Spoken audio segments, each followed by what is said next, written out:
Olá a todos, eu sou o professor Décio Henrique Franco e eu quero te agradecer por estar me acompanhando aqui neste canal. E neste momento eu vou começar a apresentar a primeira aula da disciplina Inovações em Aplicação de Pessoas, que é um dos temas dentro da área de gestão de pessoas. Nessa primeira videoaula, no qual eu compartilho com você aqui o- os slides, né, deste material e desta aula, eu denomina essa aula como Desafios da Gestão de Pessoas, como a primeira aula. E eu quero começar com uma pergunta. Você já parou para pensar quanto custa para uma empresa quando um funcionário falta ao seu local de trabalho? Pior, quanto custa para uma empresa quando o funcionário está fisicamente, ele está lá presente, mas a cabeça dele, por exemplo, está a quilômetros de distância? No vídeo de hoje vamos entender então dois conceitos fundamentais da gestão desse tema e gostaria que você conhecesse aqui. Primeiro, o primeiro termo é absenteísmo. Você sabe o que é isso? E o segundo termo é presenteísmo. É isso que nós veremos agora nos próximos minutos. Pois bem, eu começando pelo primeiro tema aqui em tela, eu quero apresentar para vocês esse conceito inicial do chamado absenteísmo. Então, por exemplo, no livro texto usado nesta aula, nessa disciplina, baseado até em outro autor bastante conhecido da gestão, que é o Kevin Nato, o autor diz que o absenteísmo é mais do que a soma de período que os colaboradores se ausentam dos trabalhos. E aí inclui nesse termo faltas injustificadas, atrasos constantes ou mesmo afastamento médicos. É claro, né, que existem afastamentos amparados pela CLT, como licença maternidade, licença casamento, mas enfim, mas o grande problema, o gargalo nesse assunto, são justamente as faltas frequentes por adoecimento funcional ou até mesmo insatisfação do colaborador em estar naquela empresa. Então, há sim absenteísmo por motivo de saúde, e aí o trabalhador se ausenta para tratamento médico, para consultas médicas, e ele se ausenta provisoriamente ou temporariamente do trabalho, mas há, né, o segundo termo relacionado é absenteísmo doença, que seria o afastamento formal de todas as atividades. Eu tenho aqui na tela os slides, enfim, é uma questão de preocupação para qualquer gestor e o absenteísmo é um motivo de estudo dentro da área de gestão. Imagine a seguinte situação: uma linha de produção com poucos funcionários, em determinada área específica, dois funcionários faltam numa segunda-feira sem avisar. Com certeza, mesmo que sejam apenas dois funcionários, se a linha for pequena, né, com poucos funcionários ali, essa falta sem aviso vai trazer, com certeza, sobrecarga nos outros colegas que ali estão, atraso nas entregas e, de certa forma, também queda na qualidade final do produto. Tem uma pesquisa, um estudo de uma consultoria chamada A1, em que levantou que o custo do absenteísmo no Brasil representa, em média, segundo eles, 5% da folha de pagamento das empresas. O próprio INSS apresenta dados de que transtornos mentais, por exemplo, ansiedade, depressão, estão entre as principais causas do afastamento do trabalho no país. Você já parou para pensar sobre este tema, sobre as suas implicações para as organizações? No slide em tela, observe que há sim consequências para a organização e consequências, observe aí, né?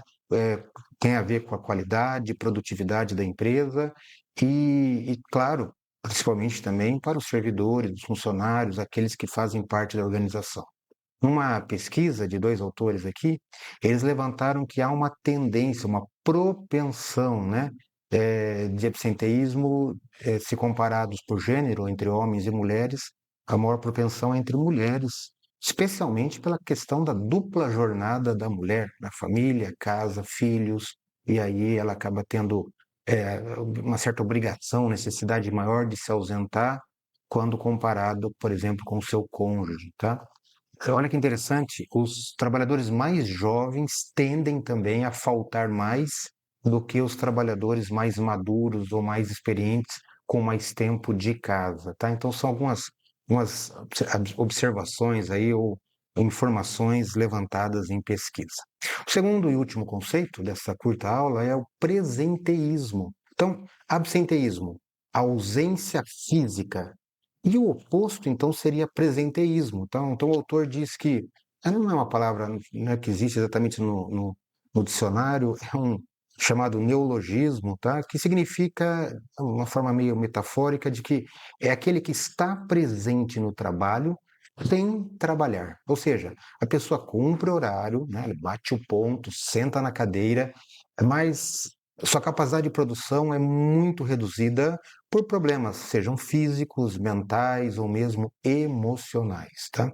Enfim, alguns autores dizem que isso é meio óbvio, podemos observar também com certeza que muitas pessoas estão no posto de trabalho e o fato de estar no posto não garante que esse profissional utilize o seu potencial.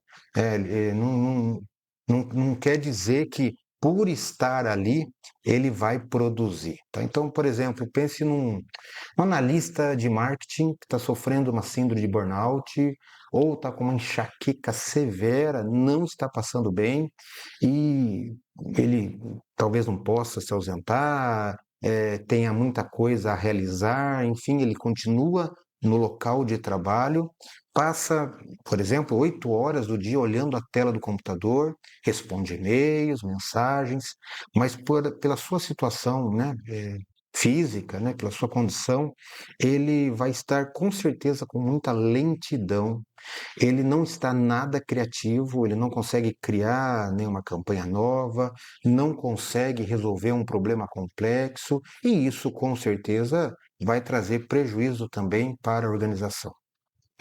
Uma empresa Global Corporate Challenge estima que o presenteísmo pode custar às empresas até 3 vezes mais do que o próprio absenteísmo. Pense nisso.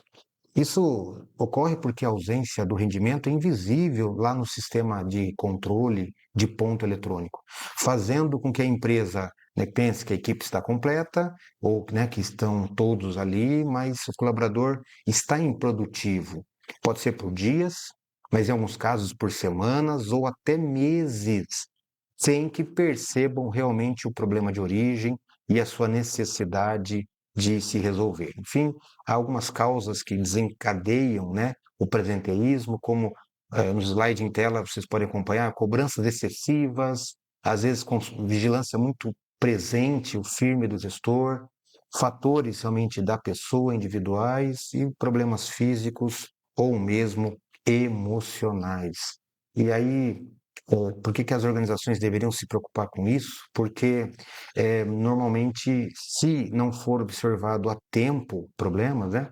Se as causas não forem identificadas, possivelmente esse servidor, esse funcionário vai sofrer punições, ele, né, se não houver diálogo, pode acontecer, inclusive como o quadro mostra, uma demissão equivocada, porque muitas vezes o problema é momentâneo, é temporário, é por um fator pontual, mas, enfim, a organização que demite esta pessoa por falta de produtividade pode perder um talento para a organização, né? Isso pode, vai trazer prejuízos com certeza. Enfim, são 2 tópicos apenas apresentados aqui nessa curta aula. O primeiro foi sobre o absenteísmo e o segundo, presenteísmo. De qualquer forma, ou ambos, são sintomas de que algo vai mal na saúde física, mental ou no clima da própria empresa. O papel, então, da área de recursos humanos, do RH estratégico, não é apenas punir faltas, mas investigar as causas com pesquisas de clima organizacional, criar, por exemplo, programas de qualidade de vida no trabalho e capacitar lideranças a serem muito mais empáticas. E você concorda com isso? Eu gostaria que você escrevesse aqui nesse canal, que você pudesse eh, dar seus comentários e opiniões, se você já vivenciou isso na empresa onde você está, se você já, como funcionário, já passou por essas situações e se há mais alguma outra dica ou sugestão que poderiam ser dada para os gestores de pessoas dentro da organização. Nos acompanhe aqui nesse canal. Eu sou o professor Décio Henrique Franco. Um abraço e até mais.